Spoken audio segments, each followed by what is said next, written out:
Hi అందరికీ. ఆంధ్రప్రదేశ్ ఆరోగ్య శాఖ నుంచి ఒక సూపర్ జాబ్ నోటిఫికేషన్ వచ్చిందండి. ముఖ్యంగా ఎలాంటి రాత పరీక్ష లేకుండానే ప్రభుత్వ ఉద్యోగం సంపాదించాలనుకునే వాళ్లకి ఇది ఒక భలే మంచి అవకాశం.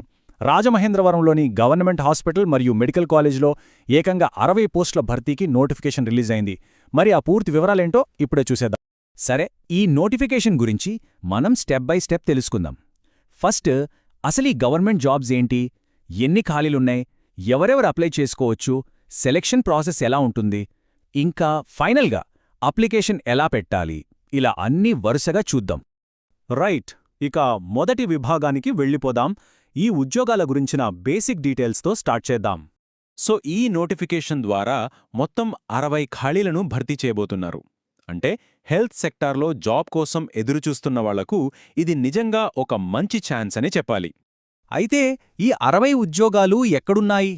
అన్నీ రాజమహేంద్రవరంలోనే. అక్కడున్న 2 మెయిన్ ఇన్స్టిట్యూషన్స్లో వీటిని భర్తీ చేస్తున్నారు. ఒకటి గవర్నమెంట్ మెడికల్ కాలేజ్ అయితే రెండోది గవర్నమెంట్ టీచింగ్ జనరల్ హాస్పిటల్. సరే, ఇక అసలు విషయానికొద్దాం. ఏ పోస్టులు ఖాళీగా ఉన్నాయో వివరంగా చూద్దాం. ఈ నోటిఫికేషన్లో మొత్తం 10 రకాల ఉద్యోగాలున్నాయండోయ్. చూడండిక్కడ లిస్టు చాలా పెద్దదే ఉంది. కేవలం 10వ తరగతి పాసైన వాళ్లకి office subordinate, general duty attendant లాంటివి ఉన్నాయి. ఇవన్నీ అవుట్సోర్సింగ్ బేసిస్ మీద తీసుకుంటున్నారు. అట్లాగే టెక్నికల్ స్కిల్స్ ఉన్నవాళ్లకి కూడా బోలెడు అవకాశాలున్నాయి. Anaesthesia technician, cardiology technician, lab technician, ఇలా చాలా ఉన్నాయి. వీటికి మాత్రం ఇంటర్ లేదా డిగ్రీతో పాటు స్పెషల్ డిప్లొమా ఉండాలి. ఇవి కాంట్రాక్ట్ పద్ధతిలో ఉంటాయి. సో మీ క్వాలిఫికేషన్ ఏంటో చూసుకుని దానికి తగ్గ జాబ్ని సెలెక్ట్ చేసుకోవచ్చు. ఓకే, పోస్టుల వివరాలు చూసాం కదా. మరి వీటికి అప్లై చెయ్యాలంటే ఎలిజిబిలిటీ ఏంటి? ఇప్పుడు ఆ డీటెయిల్స్ చూద్దాం. ఏజ్ లిమిట్ విషయానికొస్తే డిసెంబర్ 1, 2025 నాటికి 42 సంవత్సరాలు మించకూడదు. అయితే ఎప్పటిలాగే రిజర్వేషన్ కేటగిరీల వారికి ఏజ్ రిలాక్సేషన్ కూడా ఉంది. ఎస్సీ, ఎస్టీ, బీసీ, ఈడబ్ల్యూఎస్ కేటగిరీల వారికి 5 ఏళ్లు, ఎక్స్ సర్వీస్మెన్లకు 3 ఏళ్లు, ఇక దివ్యాంగులకు అయితే ఏకంగా 10 సంవత్సరాల సడలింపు ఇచ్చారు. ఇక అప్లికేషన్ ఫీజు చూద్దాం. ఓపెన్ కేటగిరీ అంటే ఓసీ అభ్యర్థులు 300 రూపాయలు చెల్లించాలి. మిగతా వాళ్లు అంటే SC, ST, BC, EWS, ex servicemen వీళ్లందరికీ ఫీజు 200 రూపాయలు మాత్రమే. ఇప్పుడు చాలా ముఖ్యమైన విషయం, సెలక్షన్ ప్రాసెస్ ఎలా ఉంటుంది?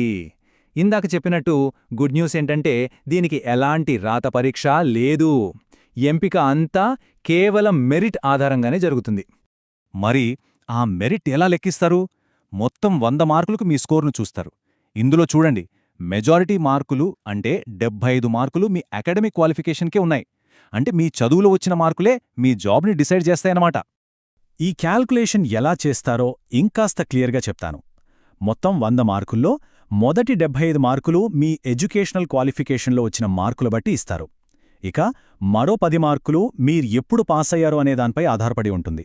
అంటే మీరు పాసైన ప్రతి సంవత్సరానికి 1 మార్కు చొప్పున లభిస్తుంది. ఫైనల్గా మిగిలిన 15 మార్కులు గవర్నమెంట్ సెక్టార్లో కాంట్రాక్ట్ లేదా అవుట్సోర్సింగ్ బేసిస్ మీద ఏమైనా వర్క్ ఎక్స్పీరియన్స్ ఉంటే దానికిస్తారు. రైట్, ఇవన్నీ చూశాక మనం ఫైనల్ స్టేజ్కి వచ్చేశాం. అసలు అప్లికేషన్ ఎలా సబ్మిట్ చేయాలి, ఆ ప్రాసెస్ ఏంటో చూద్దాం. అప్లికేషన్ ప్రాసెస్ చాలా సింపుల్ అండి. 3 స్టెప్స్. ఫస్ట్, అఫీషియల్ వెబ్సైట్ నుంచి అప్లికేషన్ ఫామ్ డౌన్లోడ్ చేసుకోవాలి. నెక్స్ట్, దాన్ని ఫిల్ చేసి కావాల్సిన అన్ని డాక్యుమెంట్స్ మీద మీరే సెల్ఫ్ అటెస్టేషన్ చేసి ఆ కాపీలని అటాచ్ చేయాలి. ఇక లాస్ట్ స్టెప్, ఈ అప్లికేషన్ని డైరెక్ట్గా వాళ్లు చెప్పిన ఆఫీస్కి వెళ్ళి చేతితోనే ఇవ్వాలి. ఒక్క విషయం గుర్తుపెట్టుకోండి, పోస్ట్లో పంపితే యాక్సెప్ట్ చెయ్యరు. మరి ఎక్కడివ్వాలి? అడ్రస్ నోట్ చేసుకోండి.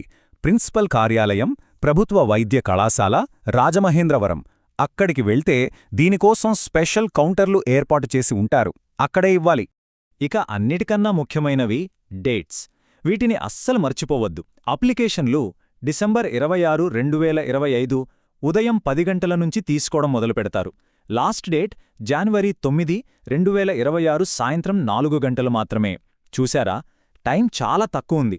సో అస్సలు లేట్ చెయ్యొద్దు. ఏదేమైనా ఒకసారి అఫీషియల్ నోటిఫికేషన్లో డేట్స్ మళ్ళీ క్రాస్ చెక్ చేసుకోవడం చాలా మంచిది. చూశారుగా, 10వ తరగతి నుంచి డిగ్రీ వరకు రకరకాల క్వాలిఫికేషన్స్తో పైగా రాత పరీక్షలు లేకుండా ప్రభుత్వ సంస్థల్లో ఉద్యోగాలు. ఇది నిజంగా ఒక గొప్ప అవకాశం. మరి ఈ అవకాశాన్ని అందిపుచ్చుకోడానికి మీరు సిద్ధమేనా? అర్హత ఉన్నవాళ్లు ఏమాత్రం ఆలస్యం చేయకుండా వెంటనే అప్లికేషన్స్ రెడీ చేసుకోండి. All the best.